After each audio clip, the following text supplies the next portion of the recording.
Señor Ocampo, me ha llamado particularmente la atención el título de la conferencia a la cual usted asiste aquí en el Instituto de Ciencias Sociales de la Ciudad de La Haya, porque se trata de la política económica, los imperativos de las actividades extractivas en América Latina, y luego, aquí viene la parte importante, dice, reducción de la pobreza y desigualdad versus, ¿verdad?, inclusión y sostenibilidad. Y yo me acordé que hace 3 años atrás, en los días previos a la cumbre de Río, usted escribió un artículo diciendo exactamente lo contrario, que no se trataba de versus, sino que eran elementos complementarios e inclusivos. Bueno, tiene mejor memoria que yo sobre lo que yo escribo, pero en efecto, yo soy de la visión de que hoy en día uno tiene que ver el desarrollo económico íntimamente ligado al desarrollo social y el desarrollo ambiental, y en ningún sector es esto más importante que en los recursos naturales. Eh, Primero y principal porque los recursos naturales implican una intervención en la naturaleza. Entonces, como es obvio, en el caso de los minerales y el petróleo es un recurso no renovable, por lo tanto tiene una, si se quiere, una pérdida de riqueza que tiene que ser compensada con una mejoría de la riqueza nacional en otras dimensiones, ¿no? Y el segundo, porque el efecto social es muy ambivalente. Es tal vez menos, o sea, es positivo en algunos casos, por ejemplo, cuando se involucra producción campesina, digamos, producción en pequeña escala de productos agrícolas, allí hay muchos efectos positivos y ahora con el surgimiento del movimiento digamos, de consumo justo, los países desarrollados y de consumo de productos orgánicos, existen muchas posibilidades interesantes para pequeños agricultores, pero es menos claro cuando involucra gran agricultura, porque digamos ahí está el problema histórico de la altísima concentración de la propiedad agraria en América Latina, y por otra parte aún más complejo cuando involucra empresas mineras o petroleras, digamos que por una parte, digamos, gran parte de los beneficios se extraen de los países, y en segundo lugar, con mucha frecuencia, entran en conflicto con las comunidades donde se localiza la producción. Entonces ahí hay, digamos, unos serios problemas de... Entonces la forma de cómo esa producción se integra socialmente, o sea, se integra en las comunidades y produce beneficios efectivos para los países, es una dimensión importante, y en segundo término, obviamente, el impacto ambiental, cómo se maneja ese impacto. Justamente del impacto ambiental. Yo le cito solo al azar el caso de Perú y el caso de Guatemala por fijar dos extremos de América Latina, donde existen importantes movimientos sociales en contra de la explotación de las riquezas básicas, precisamente por el daño ambiental que causan. Varias cosas sobre este aspecto. Se trata de movimientos legítimos a su juicio. Por supuesto que son movimientos legítimos. Y si son movimientos legítimos, significa de que hay a lo menos una importante responsabilidad del Estado en la falta de atención acuciosa sobre este tipo de problemas.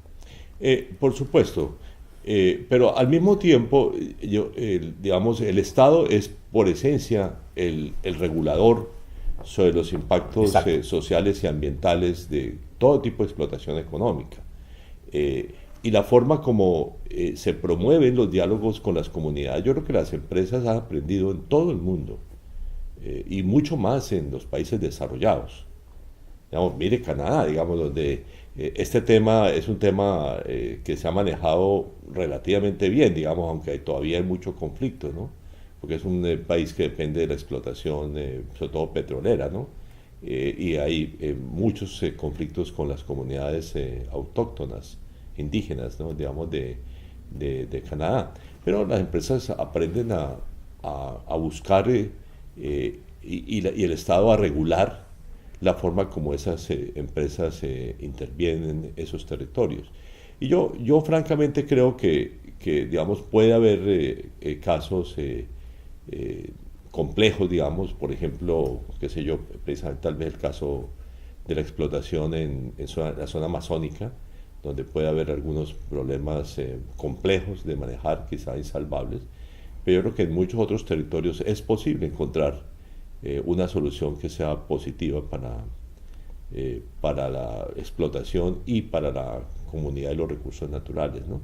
Yo se lo preguntaba precisamente porque una recurrente respuesta de los estados es: estos que están protestando, estos que se están quejando, lo que hacen es impedir el desarrollo de la nación. Yo le reitero, son movimientos legítimos. Ellos, digamos, tiene que haber, yo creo que en el mundo contemporáneo sería incomprensible que no hubiera algunos sectores que salgan a defender, digamos, la riqueza natural, digamos, ¿no es cierto? Es esencial que existan esos movimientos, como movimientos que defiendan a las comunidades localizadas en sectores que pueden ser ambientalmente sensibles, ¿no? Entonces yo creo que esos son movimientos prácticamente legítimos y le corresponde al Estado y a la democracia, digamos, en general, resolver estos conflictos, como hay tantos conflictos, ¿no es cierto?, en toda sociedad, digamos, ¿no? Ese es otro de esos conflictos, complejo en algunos casos, pero en general yo creo que con algunas normas es posible desarrollar. Lo que pasa es que hay muchas empresas que entran a nuestros países, y mucho más en África, digamos, ignorando totalmente los impactos sociales y ambientales. Entonces yo creo que sí hay una tarea muy especial y hay que ver en qué casos efectivamente la explotación no se puede realizar por esos impactos. Y yo sé de paso, hay un tema que poco se discute porque poco se ha analizado, que es curiosamente un tema que me preocupa a mí muchísimo, que es, y que está ahorita saliendo a relucir en Estados Unidos con todas estas nuevas técnicas de explotación de petróleo y gas, que es cuál es el impacto sobre el subsuelo y sobre todo sobre la riqueza acuífera del subsuelo. Es un tema ambiental absolutamente esencial y en algunos casos ya se está llegando a la conclusión en Estados Unidos, por ejemplo, de que los beneficios económicos posiblemente son muy inferiores a los perjuicios ambientales que se están generando en términos de contaminación de las aguas subterráneas e incluso en términos de la estabilidad de los suelos por el aumento desproporcionado, por ejemplo, en terremotos que ha habido en Oklahoma, en Estados Unidos.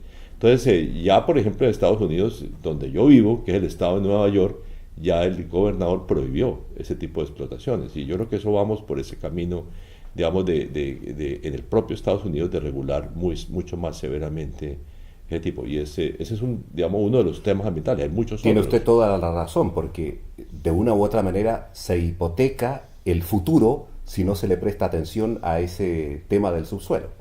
Sí, no, y es porque en algunos casos los acuíferos subterráneos son absolutamente esenciales. Mire nuevamente Estados Unidos el tema de California, pero por ejemplo en el Caribe colombiano, gran parte digamos, de la riqueza está en el subsuelo, en acuíferos.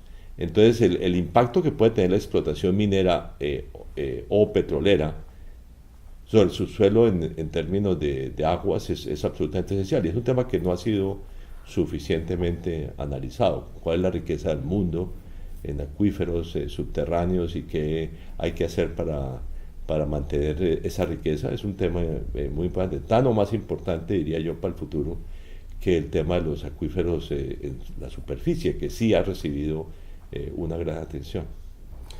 Pasemos de lo particular a lo general. El tema económico de América Latina. Yo creo que es perfectamente aplicable esto de la teoría del péndulo que antes utilizábamos para dictadura, democracia en América Latina. Uno podría decir que también hay periodos de gran entusiasmo y esperanzadores desde el punto de vista económico y periodos no de pesimismo, pero sí de grandes problemas producto de circunstancias no solo nacionales sino internacionales. ¿Estamos entrando de lleno, señora Ocampo, al lado malo del péndulo? Estamos entrando en un periodo más difícil. que hay que ver cómo se va a manejar. Hoy, perdóneme, no estamos entrando, entramos. Entramos ya, claro, perdón. Tiene usted toda la razón, la corrección, sí, ya estamos en medio. Exacto. Mire, yo he sido de los pesimistas sobre esta interpretación que lleva ya varios años de que estamos viviendo la década de América Latina. Yo he dicho, porque así lo dicen, eso es lo que reflejan los datos. Así es. De que en materia social hubo una década de mejoría, y una década muy importante de mejoría. Pero en términos económicos, en realidad lo que hubo fue un quinquenio de América Latina, que fue el quinquenio 2003 a 2007. Pero ya en los últimos 5 años el crecimiento de América Latina se había, digamos, desacelerado fuertemente. Digamos, es un poco engañoso por el año 2010, que fue extraordinariamente positivo, pero porque veníamos de una recesión en el 2009. Pero el promedio de crecimiento de América Latina desde el 2007 al 2013, antes de la desaceleración en la que ya estamos, fue apenas del 3%. O sea, no fue un crecimiento extraordinario. Por eso yo digo yo que hubo el quinquenio de América Latina, no la década de América Latina, ¿no? Entonces yo fui de los que venía señalando en forma persistente de que había un problema de fondo que no se estaba atacando, y es que estamos viviendo en un auge de precios de productos básicos que no se iba a mantener para siempre. Que todo el mundo sabía que era circunstancial, bueno, coyuntural. No, precisamente ese es el tema de que muchos creían que no, que habíamos entrado en una nueva era. Mucha gente para largo plazo. Mucha gente lo escribió. Y eso me recuerda ese título de ese libro de dos economistas muy conocidos, Rogoff y Reinhard. Rogoff fue economista jefe del Fondo Monetario Internacional, que sobre temas financieros, que se llama This Time is Different, ahora es diferente, ¿no es cierto? Y eso es lo que sintió mucha gente, de que de alguna manera los precios de productos básicos estaban entrando en una era de altos niveles, ¿no? Y esto, yo fui de los que dije, no, pues yo como he estudiado la historia de los precios de productos básicos, ha sido y porque me crié en un país cafetero, y uno sabía que las bonanzas cafeteras, como le llamábamos allá, no duran sino muy poquitos años. Entonces yo tengo un poco si se quiere, esa deformación mental de pensar que los auges de productos básicos son temporales. Y eso es lo que venía escribiendo, y me acuerdo muchos amigos argentinos que dijeron, no, que con la demanda china, y no es cierto, que van a mejorar los niveles de vida, que hay una demanda de proteínas, sobre todo animal y vegetal, que va a ser sostenible, ¿no es cierto? Y más la demanda de minerales para la urbanización china, que todo eso está, bueno, mire, yo dije, en contra de todos ellos, que eran los que creían que ahora sí iba a ser diferente, y hemos entrado en una época de altos precios de productos básicos, le dije, bueno, no sé, la historia me enseña que esto no dura. Y más aún, yo tengo, curiosamente, basado en mis análisis históricos, hoy lo voy a presentar, lo que yo llamo la regla de 10-20. ¿Cuál es esa? 10 años de buenos precios seguidos por 20 de malos precios. Usted es más pesimista que yo. Esa ha sido la historia. Los superciclos, yo encuentro que hay unos superciclos de precios de productos básicos de más o menos 30 años, con 10 buenos y 20 malos. Y el último fue así, porque si usted mira el ciclo de altos precios, fue, en los 70, en la década de los 70, y fue sucedido por malos precios 80 y 90, incluso hasta comienzos de los 2000. Y en petróleo, el auge fue del año 73 hasta el año 85, o sea, un poquitico más largo, 12 años, seguido también por casi 20 años de bajos precios. Entonces, entonces esto es esa ha sido la historia no se repite igual, ¿no es cierto? Pero a mi juicio no hay ninguna razón para pensar que no se va a repetir. Los fenómenos que estamos viendo son exactamente los mismos, que son típicos de los periodos de descenso de precios, más aún con una característica que se ha visto también en los últimos 30, 40 años, y es que los productos energéticos tienen mucho más inestabilidad de precios que los otros. Lo que sí es diferente ahora, curiosamente, es que los alimentos tienen menor inestabilidad de precios de lo que históricamente tuvieron, pero esa es la única digamos, elemento un poco especial, digamos.